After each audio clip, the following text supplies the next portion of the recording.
Parang yung nido na gatas, ganun yung lasa niya. Harap.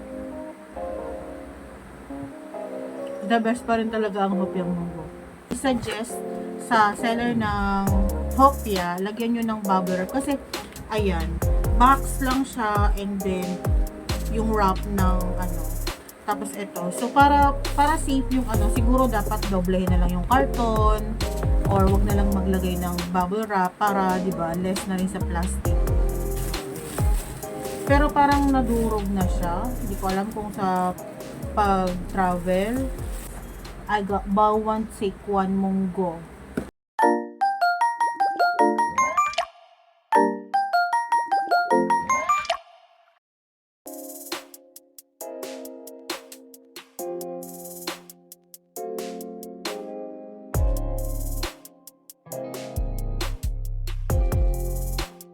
Another day, another parcel mga beshi bells. No, so hindi to beauty products. Ito ay pagkain. Yan. So nagkaroon ng sale yung favorite ko na hopya and I love it. So samahan niyo ako mga beshi bells na mag-unbox itong hopya. So kung mahilig kayo sa hopya, let's go, let's go. Yan. So minsan lang sila nagkakaroon ng discount and finally, meron na sila sa TikTok. Sa TikTok ko ito nabili mga beshi bells. And free shipping na rin siya, di ba? So, advantage din na free shipping tapos may 20% na discount.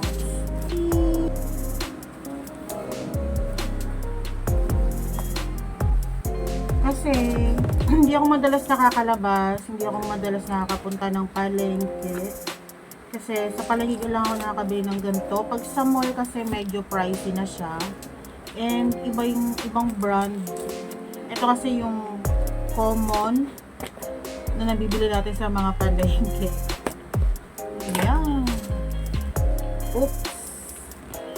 Ayan. From Laguna pa to mga beshi bells to Manila. Ito, in-order ko lang din to kasi kasama din to sa mga cart nila. So, I got salabat. Ayan. So, meron ako ditong salabat. Pampaganda ng voice. Charing. So, perfect siya. Combination kasi siya ng hopya, di ba? Matamis, tapos medyo maanghang. Perfect. So, meron silang free na na turmeric. Ito naman luyang dilaw. And, buy again. Nabili ko to ng same. Kasi nga, naka-buy one, get one siya. Ay! Nabuksan! So, tatlo yung in-order ko dito mga beshi bells. Ay, nabuksan na siya. Tipas hopya to mga beshi bells. From Laguna pa to galing. Ang layo ng nilakbay niya. So, munggo yung order ko dito. Kasi naka-buy one, get one yung munggo. I got buy one, take one munggo. Ayan. Tingnan natin kung same pa rin sila. Ayan siya. 10 pieces ang laman ng per box mga beshi bells. Sobrang mura na lang nito. Parang nasa 100 something na lang yung per box. Pero since naka-buy one get one, meron kang 20% na discount. Ayan, not bad, diba? Tapos free shipping na rin siya mga beshi bells. So another one na in-order ko is itong de leche nila. Hopya pa rin siya pero de leche naman siya. Ayan, classic yung ito, de leche. Ayan, first time ko lang ito titikman kasi ang usually na kinakain ko is hopyang munggo, hopyang baboy, hopyang ube. Pero ang favorite ko is hopyang munggo tsaka yung hopyang baboy. Ayan, ito hindi ko pa ito natitikman. Ay, nadurog siya. Medyo durog siya mga besh. Ayan o. Or baka yung mga crabs nila. Ayan siya. So, titikman natin siya. Ay, nakalagay pala siya sa ganito. Parang ganyan siya. Pero parang nadurog na siya. Hindi ko alam kung sa pag-travel. Hindi ko alam kung sa pag-biyahin niya papunta dito. Baka nadaganan or what. Ayan. So, sana next time seller, lagyan niyo siya ng bubble wrap. I suggest sa seller ng hopya, lagyan niyo ng bubble wrap. Kasi, ayan, box lang siya and then yung wrap ng tapos ito. So, para safe yung siguro dapat doblehin na lang yung karton or wag na lang maglagay ng bubble wrap para, di ba, less na rin sa plastic. Pero sana doble na lang yung karton or lagyan ng something sa taas. Kasi sayang naman, durog na siya. Diba? Pero first time ko lang din naman kasi siyang tatry. So, why not? Diba? Okay lang. So, yun lang masasuggest natin kay seller. Ayan. So, tikman natin to mga besh. Ayan. So, tikman natin muna itong favorite ko na Hopiang Munggo. So, this one is the munggo. Malalaki yung munggo niya, in fairness.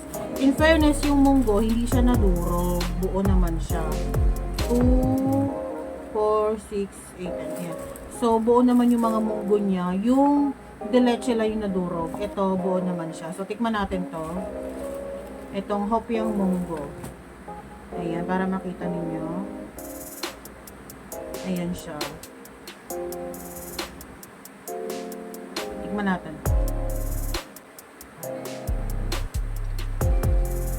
Harap. The best pa rin talaga ang Hopiang Munggo. Perfect.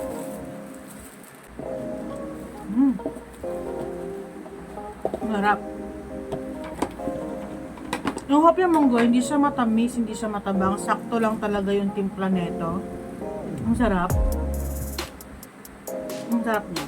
So, tikman natin tong deleche. Yun nga lang talaga, medyo disappointed sa part na nadurog na siya. Medyo durog talaga siya mga best. Kahit anong gawin natin, durog na din talaga siya. Ayan. So, parang pinigay yung mga crumbs lang niya. Ayan. Nadurog talaga. May part talaga na nadurog siya. So, ito yung deleche mga besh. Wala siyang masyadong kulay. Ayan siya.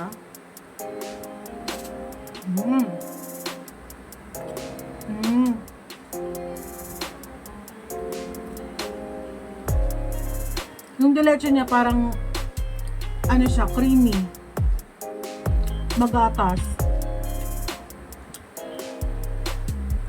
Parang yung nido na gatas, ganun yung lasa niya. Creamy siya. I like. Ang sarap. Magatas.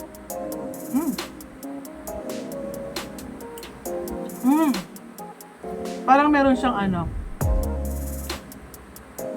gatas tapos condensed. Ganun yung lasa niya. I like it. Wala siyang amoy. Ayan yung texture ng mga besh. Maharap.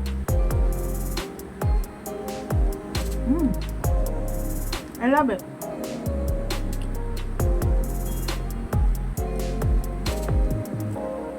Milky. Ang sarap. Ang sarap ng gatas. So, masarap siya. Naubos ko na yung isang deleche. I like it. Very creamy. Pero ang hindi ko lang nagustuhan dito is yung the way na paglagay ni seller dito sa ano. Dapat nilagyan niya ng box para safe yung item niya or yung food niya. Since food to, ayan o. Makikita niyo yung mga ano siya. Nadurog na talaga siya. Sayang. Pero in fairness, ang sarap. Wala akong masabi dun sa Hopia na deleche. I love it. Very creamy, very satisfying yung lasa niya. Matamis talaga siya. Pero sa akin, perfect na to. And pero walang tatalo dito sa munggo. Hindi magpapatalo yung munggo. Masarap talaga yung munggo. So, yan. Ito talaga yung gusto ko. Ito talaga yung binili ko. Kaya nga buy one get one yung kinuha ko. Kasi nga, ito yung pinaka-favorite ko sa lahat. Yung munggo. This one na deleche is inano ko lang siya para matikman. Ayan. I love it. Sarap. So, try nyo na to. Ilalagay ko yung link na to. Ilalagay ko yung basket nitong Hopia. Tipas Hopia na to. I love it. Yeah. Gusto ko sa ganito yung ano. Gusto ko dito sa ano, yung hindi masyado matamis. Kasi itong deleche medyo matamis siya. And tomorrow, gagamitin ko na to. Titimplahin natin tong salabat nila. Itong lemon. Merit nila with lemon. So, I'm gonna try this tomorrow. I love it. Ayan. So, that's it for today's video mga Beshi Bells. Nag-food review tayo ngayon, charing. No, shinare ko lang sa inyo yung, ayan, binili natin na hopia kasi nga nag-buy one get one. So, lalagay ko yung link nito dyan. So, kung gusto nyo matikman yung Tipas Hopia, mga vegetables, go. Ayan. Perfect to kasi nga mayroon siyang discount plus free shipping na rin siya, mga vegetables. And tikman nyo yung mga favorite nyo na flavor ng hopia. Ayan. So, kung medyo tinatamad kayo pumunta ng market, why not magpa-deliver na lang kayo or mag-add to cart na kayo. So that's it for today's video, mga vegetables. See you on my next one. Ingat kayo.